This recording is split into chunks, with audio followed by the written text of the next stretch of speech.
Welcome to కైటివ్ media. Jubilee Hills ఉప ఎన్నికల ప్రచారంలో భాగంగా ముఖ్యమంత్రి రేవంత్ రెడ్డి చేసిన వ్యాఖ్యలు రాజకీయ వర్గాల్లో చర్చకు దారితీశాయి. రహమత్ నగర్ డివిజన్లోని శ్రీరామ్ నగర్ క్రాస్ రోడ్డు వద్ద జరిగిన కార్నర్ మీటింగ్ లో పాల్గొన్న ఆయన బీఆర్ఎస్ నాయకులపై తీవ్ర విమర్శలు గుప్పించారు.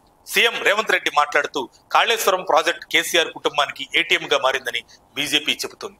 వారు నిజాయితీగా ఉన్నారంటే ఈ నెల 11 లోపు సిబిఐ ఎఫ్ఐఆర్ నమోదు చేసి కేసీఆర్, కేటీఆర్, హరీష్ రావులను అరెస్టు చేయాలని డిమాండ్ చేశారు.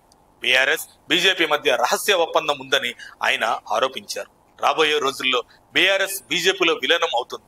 ఇది నేను కాదు, వారి సొంత కుటుంబ సభ్యురాలు చెప్పింది అని రేవంత్ పేర్కొన్నారు.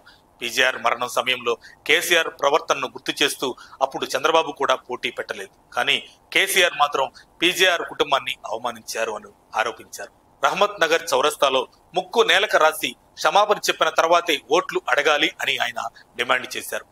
జూబ్లీహిల్స్ ప్రజలకు పెద్ద బహుమతిని ప్రకటిస్తూ కాంగ్రెస్ అభ్యర్థి నవీన్ యాదవ్ గెలిస్తే 4000 ఇందిరమ్మ ఇళ్లు మంజూరు చేస్తామని హామీ ఇచ్చారు. ప్రచారంలో కాంగ్రెస్ మిత్రపక్షాలైన ఎంఐఎం, సిపిఐ, సిపిఎం, కోదండరాం పార్టీలకు రేవంత్ రెడ్డి ధన్యవాదాలు తెలిపారు.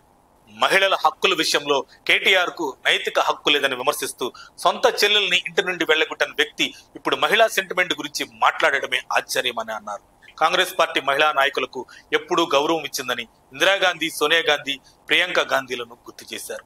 తమ ప్రభుత్వం అధికారంలోకి వచ్చిన తర్వాత జూబ్లీహిల్స్ లో 14,159 కొత్త రేషన్ కార్డులు ఇచ్చినట్లు రేవంత్ వెల్లడించారు. మేము ప్రజలకు ఉచిత విద్యుత్, సన్న బియ్యం, మహిళలకు ఉచిత బస్సు ప్రయాణం ఇస్తున్నాం. కానీ బీఆర్ఎస్ నేతలు ఈ పథకాలను ఆపేందుకు ప్రయత్నిస్తున్నారని అన్నారు. మీ ఉచిత సదుపాయాలను రద్దు చేయించుకునేందుకు బీఆర్ఎస్ ను గెలిపించాలా అని ప్రశ్నించారు. మరిన్ని అప్డేట్స్ కోసం మా కాయ్ టీవీని సబ్స్క్రైబ్ చేసుకోండి. మా వీడియో కనుక మీకు నచ్చినట్లయితే లైక్ చేయండి, షేర్ చేయండి. మీ విలువైన అభిప్రాయాలను కామెంట్ బాక్స్లో తెలియజేయండి.